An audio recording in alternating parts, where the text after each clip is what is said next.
Hello everyone. देखिए ये जो है आज जो हिंदी ग्रामर है पोर्शन उसके बारे में बात करेंगे हम लोग। ठीक है, तो बेसिक से स्टार्ट करेंगे जो कि हमारा state UP TET and DSSB के में भी आएगा।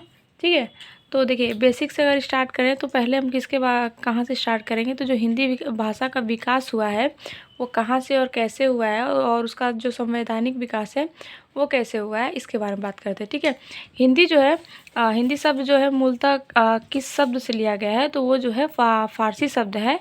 जो हिंदी में बोलते हैं वो क्या है, फारसी शब्द है। ठीक है, हिंदी। ठीक है, फिर क्या है, हिंदी शब्द का विकास जो है सिंधु शब्द से हुआ है। किस शब्द से हुआ है, तो सिंधु शब्द से हुआ है। किसका विकास, तो हिंदी शब्द का।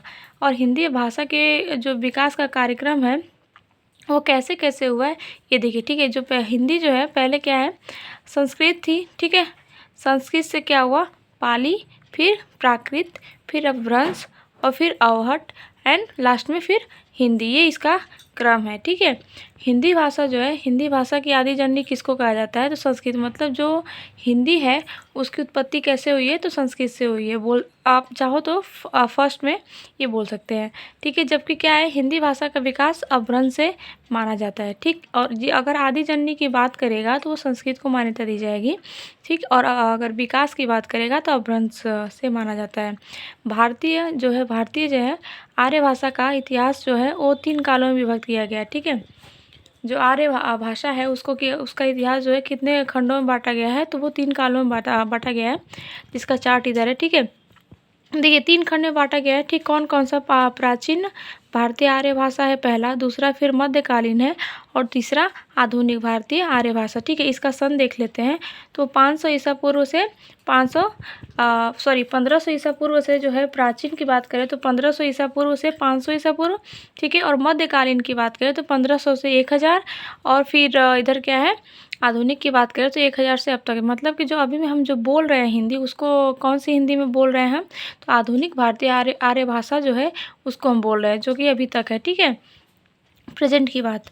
अब क्या है, प्राचीन जो भारतीय आर्य भाषा है इसको कितने हैं, तो ये पहला हो जाएगा वैदिक संस्कृत और दूसरा लौकिक। ठीक है, अब वैदिक संस्कृत जो है उसका क्या सन है, तो ये 1500 ईसा पूर्व है। ठीक है, और जो लौकिक है, लौकिक संस्कृत जो है उसका क्या है, 800 ईसा पूर्व से 500 ईसा पूर्व तक। ठीक है, अब क्या है, मध्यकालीन की बात करते हैं। तो जो मध्यकालीन है इसको 3 पार्ट में डिवाइड किया गया। कितने 3, तो पाली, प्राकृत और अपभ्रंश। पाली का जो डेट है वो 500 ईसा पूर्व से 1 ईस्वी तक। ठीक है, और प्राकृत की जो है वो 1 ईस्वी से 500 ईस्वी तक। ठीक, और अपभ्रंश की बात करें तो 500 ईस्वी से 1000 ईस्वी तक। ठीक, आधुनिक को भी 3 पार्ट में डिवाइड किया गया। ठीक है, तो प्राचीन हिंदी, मध्यकालीन और आधुनिक। ठीक है, इन तीनों का सन क्या है, प्राचीन की बात करें तो 1100 से 1400 ईस्वी।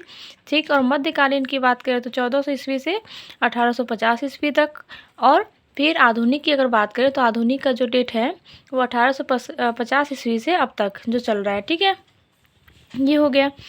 अब क्या है, भारत में क्या होता है, जो भारत में सर्वाधिक बोले जाने वाली भाषा कौन सी है, तो हिंदी। ज़्यादातर जितने भी राज्य हैं उसमें ज़्यादा से ज़्यादा भारत में कौन सी बोली जाती है, तो वो है हिंदी भाषा बोली जाती है। ठीक है, हिंदी भाषा जो है, राज्य जो है इसके क्षेत्र जो है, इसके अंतर्गत कितने राज्य आते हैं, तो 9 राज्य आते हैं और एक केंद्र शासित प्रदेश जो है शामिल है। किसके लिए, तो हिंदी भाषा के लिए। ठीक है, अब जो वो कुल जो 9 राज्य हैं जहाँ पे हिंदी भाषिक क्षेत्र है, उन राज्यों के बारे में बात करते हैं। तो वो कौन कौन से हैं, पहला आपका यूपी है जहाँ हिंदी बोली जाती है, फिर बिहार, फिर झारखंड, छत्तीसगढ़, मध्य प्रदेश, राजस्थान, हरियाणा, हिमाचल प्रदेश एंड लास्ट आ जाएगा उत्तराखंड। ठीक है, ये 9 जगहों पे क्या किया जाता है, तो ये हिंदी भाषा के राज्य हैं। ठीक है, जिसके अंदर क्या बोली जाती है, तो हिंदी बोली जाती है। ठीक, और जो केंद्र शासित प्रदेश हमने बताया था वो कौन सा है, तो वो दिल्ली है। दिल्ली जो है वो केंद्र शासित प्रदेश है, जहाँ पे क्या बोली जाती है, तो हिंदी भी बोली जाती है। ठीक, अब क्या है, पंजाब राज्य जो है वो हिंदी भाषा के क्षेत्र में नहीं आता है। ठीक, कौन सा, तो पंजाब जो राज्य है वो क्योंकि यहाँ पे राजस्थान मैंने बोला था ना, तो राजस्थान और पंजाब अलग है, ठीक है। तो मीन्स यहाँ है कि राजस्थान में तो हिंदी बोली जाती है बट पंजाब में हिंदी नहीं बोला जाता है, इस बात का ध्यान रखें। हिंदी भाषा को क्या करते हैं, जो हिंदी भाषा है ना उसको भारतीय संविधान में जो कब लिया गया था, अगर ये डेट पूछेगा तो क्या है, भारतीय संविधान में कब लिया गया, 14 सितंबर 1949 को राजभाषा के रूप में स्वीकार किया गया था। अगर राजभाषा का डेट पूछता है कि कब स्वीकार किया गया था राजभाषा के रूप में, तो वो आप लगाओगे 14 सितंबर 1949 को, ये रहा सन, ठीक है। और प्रत्येक वर्ष जो है 14 सितंबर को क्या मनाया जाता है, तो हिंदी दिवस मनाया जाता है, ठीक है। जिसकी शुरुआत कब से हुई थी, तो वो हुई थी 1953 ईस्वी से, ठीक है, सॉरी 1953 से, ठीक है। डेट याद रखें, 14 सितंबर, ठीक है। 14 सितंबर को क्या मनाया जाता है, तो हिंदी दिवस मनाया जाता है।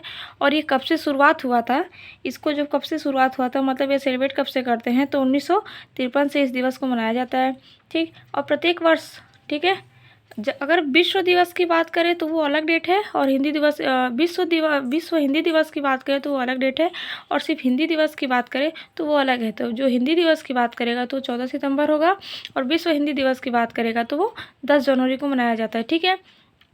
जिसकी शुरुआत कब से हुई थी, तो 2006 से हुआ था। विश्व हिंदी दिवस की शुरुआत 2006 से किया गया था। कब, कौन से डेट को, तो 10 जनवरी को हमारे यहाँ विश्व हिंदी दिवस मनाया जाता है, जिसकी शुरुआत 2006 से की गई है।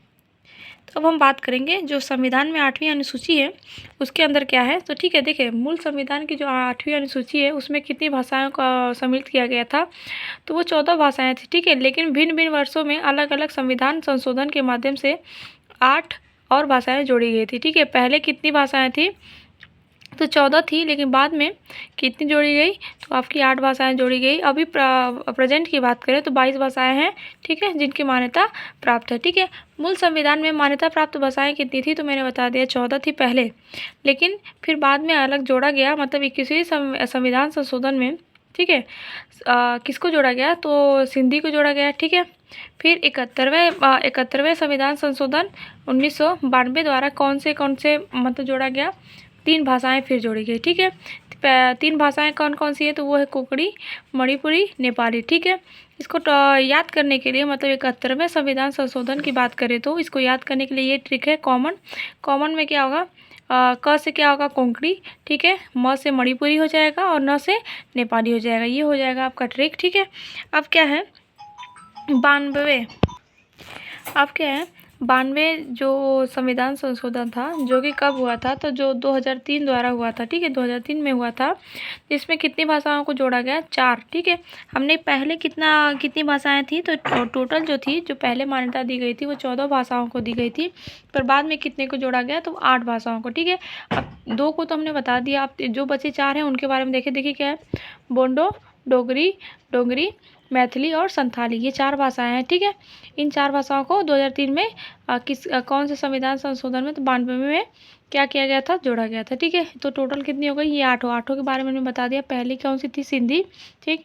दूसरी कौन सी, सॉरी 21वीं संविधान संशोधन में कौन सा था, तो सिंधी को जोड़ा गया। और 71वें संविधान संशोधन की बात करें तो मैंने ट्रिक बताया था, कॉमन, क से कोंकणी, म से मणिपुरी, और तीसरा क्या होगा, नेपाली, ये ट्रिक है। और 92 की बात करें तो बोंडो, डोगरी, मैथिली, संथाली, ये 4 ये हो गई किसके अंतर्गत, तो 92वें संविधान संशोधन में, ठीक है। वर्तमान में कितनी, अभी इस बात का बहुत ध्यान रखिए, जो वर्तमान में भाषाएं बोली जा रही है, कितनी भाषाओं को मान्यता प्राप्त है, तो वो है 22 भाषाओं को मान्यता प्राप्त है, ठीक है। ये हो गया। अब क्या है, देखिए राजभाषा जो है, राजभाषा है, ठीक है, भाग 17 में है, ठीक है। आर्टिकल कौन सा हो जाएगा, 343 से 351 में इसका क्या बोलते हैं, व्याख्या किया गया है, ठीक है। तो ये बात करते संविधान के भाग 17 में राजभाषा के बारे में आर्टिकल 343 से 351 तक वर्णन किया गया, ठीक है, जो कि हमने बता दिया, ठीक है। तो इसके बारे में हम कल बात करेंगे, ठीक। तो तब तक के लिए enjoy your day and bye bye.